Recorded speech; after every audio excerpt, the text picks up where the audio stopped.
Welcome to the podcast, which is all about the world of direct response. Are we on the air? I'm your host, Sean Wilsey, and for over 30 years I've hosted shows on cable shopping networks, and now I want to be your guide into this world as we look at the ever-changing nature of these industries.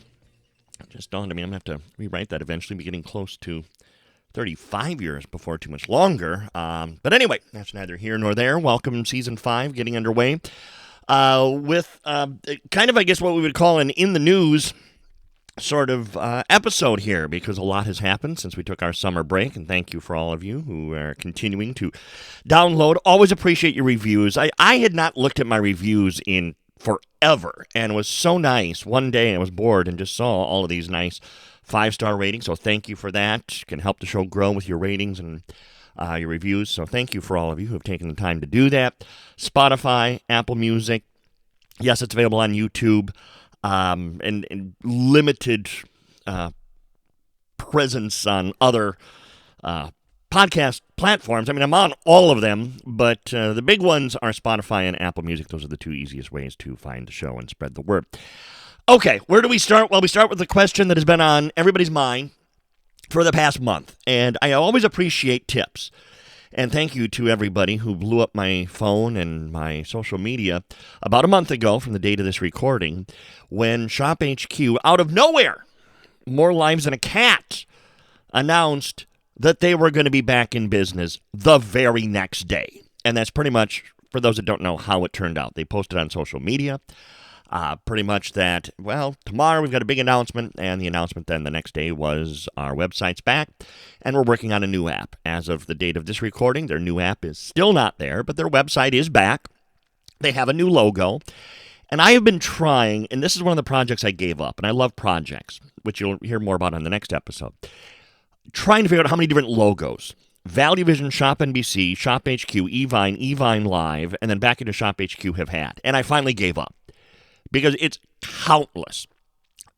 Actually, the current one that they have now is probably the nicest that they've had in a very, very long time. So, what is going on is the big question.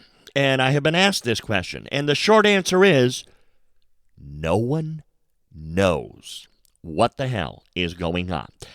The press release didn't even come out until October 17th. So, it's the date of this recording just a few days ago. The Arena Group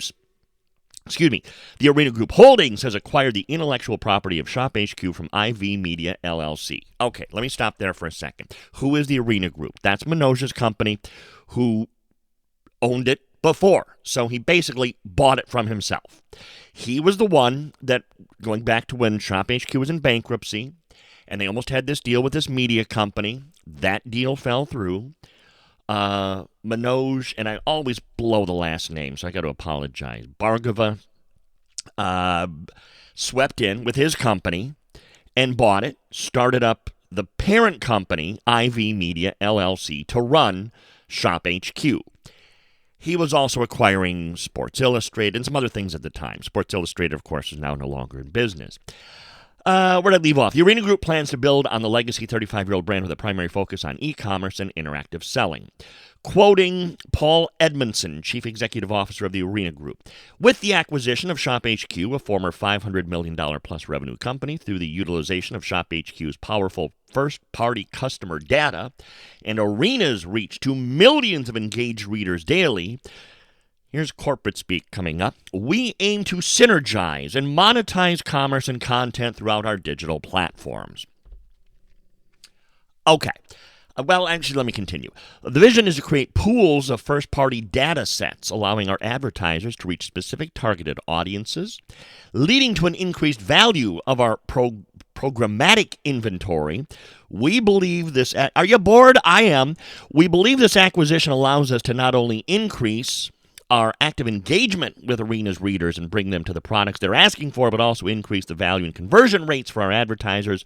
We believe the bridge we're building between data, brands, and users has enormous potential. Okay. Not a lot there that the viewer actually even gives, pardon my French, two shits about. That is a lot of corporate speak. So for anyone, and I gotta say, it's impressive to see the loyalty that the ShopHQ customers have. And unfortunately, there's a lot of them that think that the old ShopHQ is coming back, and that's not happening. What basically is going to happen is they are leaning towards social media and selling online, which I said all along there's a place for that, and I wish them luck with it. My concern is about how they're going to do it. Continuing, customers will be able to find ShopHQ on social, YouTube, and directly on the ShopHQ website. While ShopHQ's mission will remain the same, the way that customers discover products and interact with hosts and talent will evolve to fit the more streamlined, on-demand retail environment. So again, there's going to be no television broadcast. That's gone. That's in the rearview mirror. What they're going to be doing is a lot of social media. And already on their Facebook, they've had some Facebook Lives with Peace Jewelers. Kathy Norton, one of the former hosts, is back with them, again, doing the occasional live streams. And true to form, some people are already complaining, too much jewelry, too much jewelry. We want to see collectibles. We want to see, someone said, Christmas items. Well, the problem is you're probably not going to be seeing much of that. We continue. Let's see. Arena plans to lean into more drop-ship-focused inventory relationship with vendors to ensure cost efficiency and the ability to pivot and adjust product offerings in near real time to consistently offer customers the products they actively desire. They're looking for companies that will ship the stuff for them, so they don't have to warehouse anything. Many people, in fact, let me back up a few steps, were wondering, well, why did this start up again? What the hell happened? All of this is speculation that I'm about to get into now. Because I reached out to some of my contacts, and believe it or not, I have some contacts that were fairly high up in ShopHQ's latest incarnation. None of them saw this coming. Literally, they were as shocked as everybody else was. I reached out to some of the former hosts. None of them saw this coming or had any rumblings. This was the most well-kept secret ever. One of the thoughts is that Manoj and the Arena Group said, hey, wait a minute, we've still got inventory. Because remember, when they shut down, it was overnight shutdown. We've still got inventory that is sitting in a warehouse in Eden Prairie, Minnesota. We need to get rid of it. So let's start up a website again to get rid of this inventory. And now they're reaching out towards, it sounds like some of their old vendors. Now, they're making a big deal about Invicta is back. Well, again, it could be one of two things. They still have Invicta inventory, or two, as you might have noticed, Invicta is not exactly JTV's shining star. You are seeing very, very little in the way of Invicta. As we kind of predicted might happen, JTV customer is not an Invicta customer. So you're seeing a lot less Invicta, and that is intentional on JTV's part. So maybe ShopHQ will get some Invicta inventory. Who knows? Again, this is just speculation, but they have said Invicta's back. They're having a contest and all kinds of things. But it's not going to be what people were used to with ShopHQ. Now, as far as who's running this thing, well, Jessica Gregory, general manager of ShopHQ, said ShopHQ is a loyal customer base that we're eager to re-engage with trusted brands and experts. Now, Jessica Gregory, who is this? Well, she was a ShopHQ employee going back as far as 2016. So now she's in charge of the whole thing. She started as their senior finance manager, went to the director of finance, became vice president of finance and marketing operations, and then her most recent title was the vice president of marketing. So she's now in charge of ShopHQ. And like I said, it's going to be a much leaner operation. One of the things that hurt them near the end, because they had great hopes that they were going to be able to get Shopify going to help them with their order taking, and they are now there, so they're set up and ready to go, so that should help them with their order taking, help them with their operation. But again, if you're expecting all your old hosts to come back in your Saturday morning, what was the show, Wake Up with Style, to come back and all of that, yeah, I'm afraid you're going to be disappointed. My concern from what I read there is, now they did mention social media, but I have not seen a big push towards TikTok. For good or ill, and even I am struggling to get back on TikTok now. You might have noticed I posted a video there a couple of weeks ago. That is the future of this. QVC is doing very well with their TikToks. Literally hundreds of people tuned in at almost any time of the day. I checked it out once at 3 in the morning, and there were hundreds of people watching. So they're doing well with TikTok. It's never going to replace the over-the-air broadcast, but their TikTok lives are performing very well. And it sounds like ShopHQ is going to be leaning towards more on-demand sort of programming. We'll see how that plays out. By the way, speaking of QVC, one of the reasons I did not break in the summer and do a QVC quarterly report episode is because it's the same as always. Nothing changed. Nothing. It's the same old sad story for QVC. Sales are down, new customer count down. It's just everything's down. Honestly, the only favorable thing that they had was the fact that their TikToks are performing well. So good on them for that. So hopefully ShopHQ somehow can make their much leaner operation work. Arena Groups, again, what else do they own in addition to ShopHQ? It's a lot of magazines, and I guess if I had my way, magazines and cable television networks in general are becoming dinosaurs. So, again, not a ton of confidence there, but we'll see how that plays out. I've been saying for a few years now, the worst investment you could possibly make, not just television shopping, and I'm not saying that, but any cable network. Many people don't even know Dr. Phil recently started up a cable network and it failed miserably. So if someone with deep pockets like Dr. Phil can't make a cable network go, you don't want to be starting a cable network in this day and age. So another reason why I think ShopHQ's pivot towards online only is probably smart. A couple other things happened while we took our summer off, though, that I do want to talk about. HSN moved their operations to Pennsylvania. I have mixed feelings about it. I'm a little concerned about how things are looking and operating up there. I will say this. They do have a rock star, I think, among these new hosts. I was very, very impressed. In fact, just before I even started recording this, I was watching Rebecca Woods, one of their new hosts, who actually used to be a guest and is now a host. Excellent example of someone who's got it. I've said many times, to be a good host, sometimes there's an X factor. You either have or you don't. She has it, and I was very impressed by that. Little concerned about HSN's marketing department, and I say that only because I have noticed a change since they moved to Pennsylvania in the quality of how they're promoting some of the things on their social media. So I don't know if there's been a change in who's in charge of that or what. They posted an introductory video for their new hosts back in August. Again, my college minor was advertising and marketing, so I know a little bit on the subject. No expert by any means, but this piece of video that they posted is difficult to watch, to say the least. Now I'm going to play, hopefully, let me see if I can get this to work here, a little audio from this. Because if you're introducing your new host, you want to make a really good first impression. Hey, we've got 6 new hosts here coming. We're so excited about these individuals. They're going to be fantastic. So they posted this video to their social media. Hopefully this plays. Let's see. Or maybe for the benefit of the listeners, hopefully it won't play.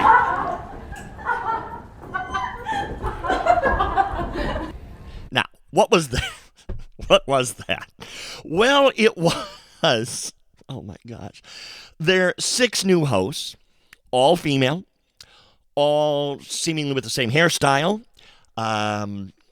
starting at a wall and laughing and skipping as they skip towards the camera.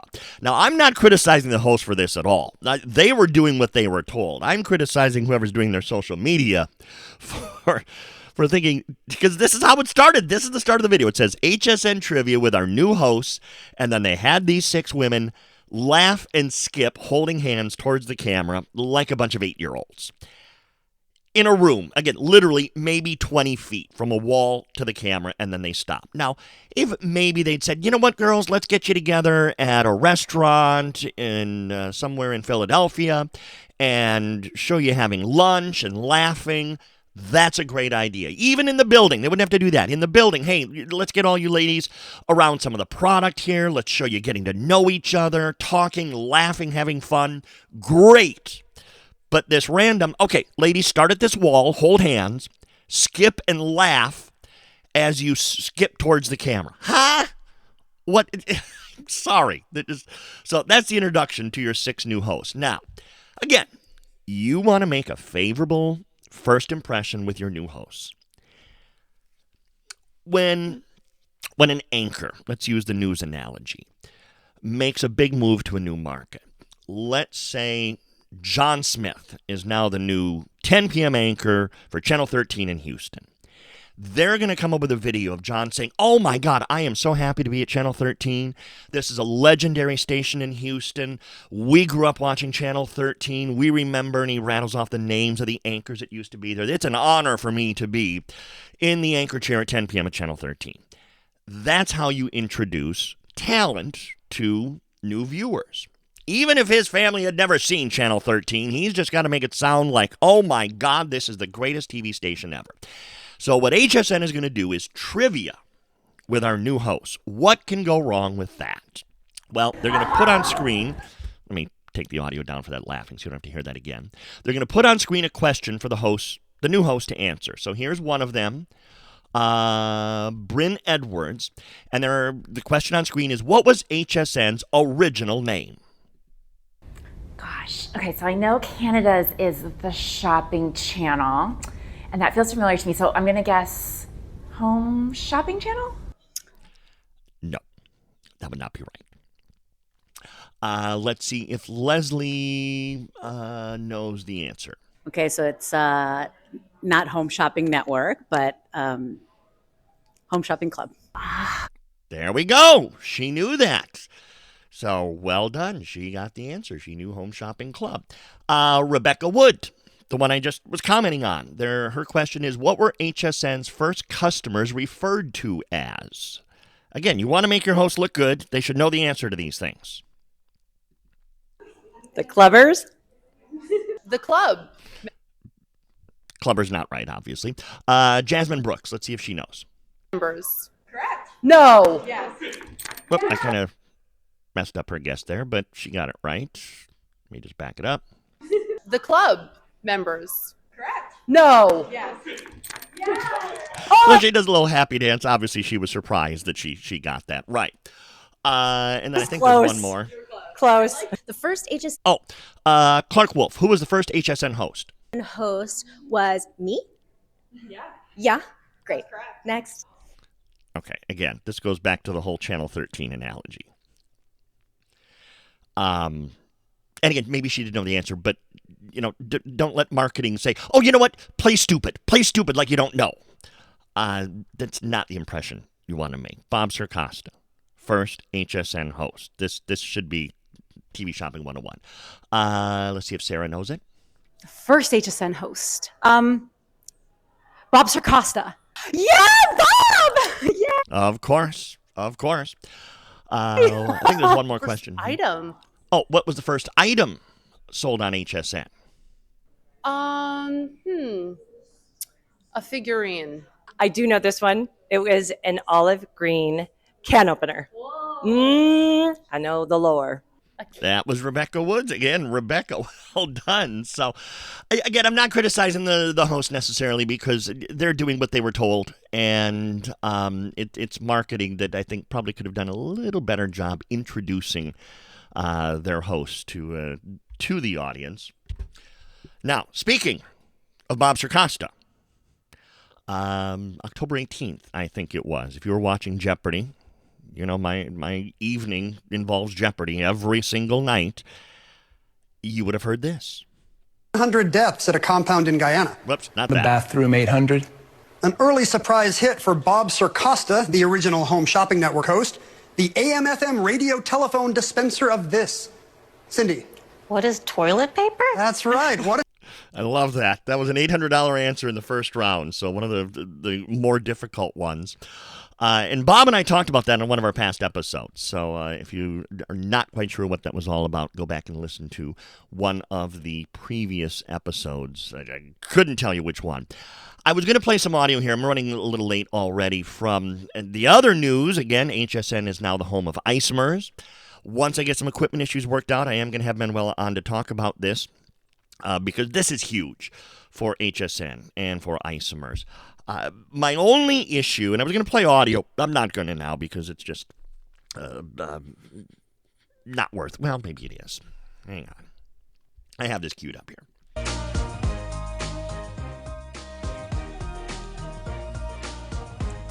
Hi, everyone. If you're just joining us, my name is Bryn Edwards. It is a big, big day here, and it was a big day last night. It is the debut of Isomers Skincare on HSN. This is a brand that has been 35 years around. It started with a husband and wife team that have an amazing science background. Manuela, who you'll meet in a moment, had skincare concerns, had a natural curiosity, had a blender, and decided to start figuring some things out on her own. So this is an incredibly targeted treatment brand addressing those skincare concerns concisely with the very best, latest and greatest ingredients. A good introduction, I got to admit, for a new host. That was a good introduction of a line that she had never presented before in her life. And then they bring up Manuela, and my only issue with this is, let me take the audio down for a second here, is one little line. Again, this is a little host lesson for anyone that is ever going to get into this industry here. She brought up Manuela. Glad to have launched with you. I can't believe the amazing science behind this brand. If you've not heard of it before, I want to let you know, almost all of your sales are from direct to consumer. So it could be the most amazing, most popular skincare brand that you might have never heard of, as I had not. But now that I have, it's going to be a little bit life-changing, I think. Okay. Just a cringe moment there, only because you don't want to say, I haven't heard of this brand. You just built it up. Oh, it's been around 35 years. It's a great brand. And then a minute later, yeah, I've never heard of this brand. So you never want to be negative. You don't want a negative sale. You don't want to say, because that's a negative statement. I've never heard of this. In anything that you present, unless you're saying you're never going to see results like this. Well, no, even that wouldn't be right, would it? I'm sorry. I ate some jalapeno poppers before I recorded this, and I just have not been the same. But that is not the kind of response. Otherwise, I think the host did a fine job. I would have let Manuela talk a lot more. You never want to interrupt Manuela. You wind her up, you let her go.